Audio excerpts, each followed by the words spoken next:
रीनीट में फिजिक्स का क्वेश्चन आया हुआ था। आज मैं इसको आपके सामने सॉल्व कर रहा हूँ और आप देखो इसको कि अगर मैं इसको एक ऐसे मेथड से अप्रोच कर सकता था जो कि आपको ये क्वेश्चन करने में मात्र 15 से 20 सेकंड लगता। बट ये क्वेश्चन पहले मैं नॉर्मल मेथड से करता हूँ और अगर आप पूरा इसका शॉर्ट ट्रिक नहीं मतलब बेसिकली वो दूसरा वाला मेथड देखना चाहते हो तो लास्ट तक रुको। मैं आपको मेथड दिखाऊंगा कि कैसे इतना इजीली इस क्वेश्चन को किया जा सकता है। दिया हुआ ए particle of mass m moves along a horizontal x axis. एक मास m है, ये मूव कर रहा है, x बराबर 0 से जाता है कहाँ तक, x बराबर l तक। यहाँ पे x की वैल्यू l है, यहाँ तक जाता है।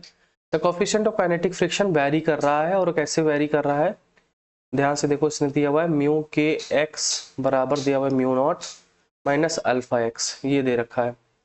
Where mu nought and alpha are constant of appropriate dimension so that mu के इक्वल्स टू एल। ये एक वैल्यू दी हुई है कि म्यू के की वैल्यू एल पे 0 है, मतलब यहाँ पे फ्रिक्शन 0 है, फ्रिक्शन 0 है, एफ की वैल्यू 0 है। The total work done by the frictional force during the motion is इतना। इन्होंने कहा इतना आ गया है तो एन की वैल्यू क्या होगी। ये क्वेश्चन थोड़ा सा सिंपल ही है, अगर आपको सॉल्व करना है इसको तो इससे कर सकते हैं। जैसे देखो आपको क्या करना है, सबसे पहले x बराबर 0 पे म्यू के की वैल्यू निकाल लेनी है, that is mu naught. x बराबर 0 पे म्यू नॉट आ रही, x बराबर l पे म्यू के दिया हुआ है दैट इज 0। ठीक है, इसमें कोई दिक्कत ही नहीं है। अब ध्यान से सुनो, अपने को करना क्या, इंटीग्रेशन लगाना है। इंटीग्रेशन लगाने के लिए सीधा सीधा लगा दो। क्या करना है कि फोर्स वर्क डन होता है कितना, force into displacement into cos theta. Theta यहाँ पे जैसे मूव इधर की तरफ हो रहा है और ये मूवमेंट इधर है और फ्रिक्शन पीछे की तरफ लग रहा है, मतलब फ्रिक्शन पीछे की तरफ लग रहा है, तो जो इनके बीच में थीटा बन रहा है दैट इज 180 डिग्री और 180 डिग्री की वैल्यू होती है -1। तो यहाँ से W बराबर आ गया इंटीग्रेशन। फ्रिक्शनल फोर्स कितना होता है, म्यू नॉट या म्यू इंटू mg इंटू ये फ्रिक्शनल फोर्स की वैल्यू होगी। तो यहाँ पे मैं लिखूँ तो mu nought minus alpha x into m g into d x, और 0 से लेके L तक हमें इंटीग्रेट करना है। सो अगर मैं यहाँ से देखूँ इसमें इस वाली चीज से मैं क्या निकाल सकता हूँ कि म्यू की वैल्यू एट L पे कितना है, mu nought minus alpha into L, और ये वैल्यू 0 दे रखी है तो यहाँ से म्यू नॉट बराबर आ जाएगा अल्फा एल, और अल्फा की वैल्यू यहाँ से आ जाएगी म्यू नॉट बाई एल। ये आपको पता होना चाहिए, अल्फा की वैल्यू निकाल लिया हमने।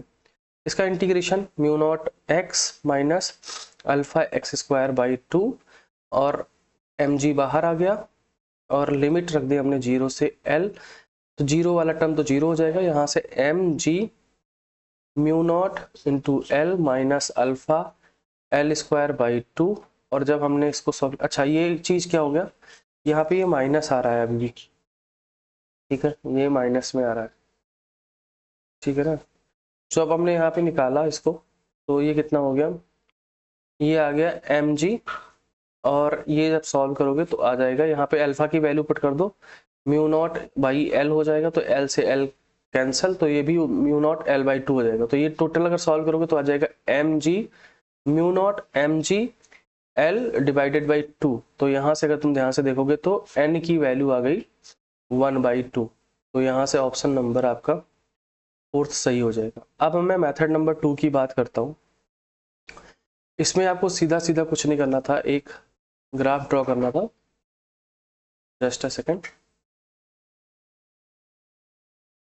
ये आपका एक ग्राफ है, ठीक है। अब इसमें स्टार्टिंग में मैं अगर बोलूं तो स्टार्टिंग में जो फोर्स था वो फ्रिक्शनल फोर्स था और उसकी वैल्यू कितनी थी, म्यू नॉट एम जी के बराबर, क्योंकि x बराबर 0 पे फ्रिक्शन कितना था, म्यू की वैल्यू कितनी थी, म्यू नॉट के बराबर, तो यहाँ पे फोर्स इतना था। लास्ट में जाते जाते जाते जाते क्या हो रहा है कि ये काइनेटिक फ्रिक्शन कम होता जा रहा है, और x बराबर जब L था तो म्यू के आपका 0 आ गया था, मतलब आपका जो फ्रिक्शनल फोर्स है वो कितना हो गया था, 0 हो गया था। तो आपका एक ग्राफ बन गया। तो यहाँ से यहाँ तक की वैल्यू कितनी दी हुई है, म्यू नॉट एम जी के बराबर, और यहाँ पे 0 हो गई, और यहाँ से यहाँ तक की डिस्टेंस कितनी है, एल के बराबर। बस यही आप ट्रायंगल ड्रॉ कर ले जाते तो आपको आंसर 1 सेकंड में मिलने वाला था। अब आपको पता है कि फोर्स इनटू डिस्प्लेसमेंट का एरिया जो है वो वर्क डन के बराबर होता है। तो यहाँ से हाफ हाइट कितना है, म्यू नॉट एम जी, और डिस्प्लेसमेंट कितना है, एल। बस आंसर आपको मिल गया, mu nought m g l divided by 2। ये एन की वैल्यू हो गई 1/2। इतना आसानी से इस मेथड से इस मेथड को हम क्वेश्चन को सॉल्व कर सकते थे। आई होप आपको समझ में आ गया होगा, और ऐसे ही क्वेश्चंस को देखने के लिए हमारा चैनल आप सब्सक्राइब कर लो। आपको ऐसे ही मैं मेथड्स बताता रहूँगा, जिससे कि आपका दिमाग जो है उस तरीके से प्रोसेस करना शुरू करेगा कि क्वेश्चंस को अप्रोच कैसे करना है फिजिक्स में।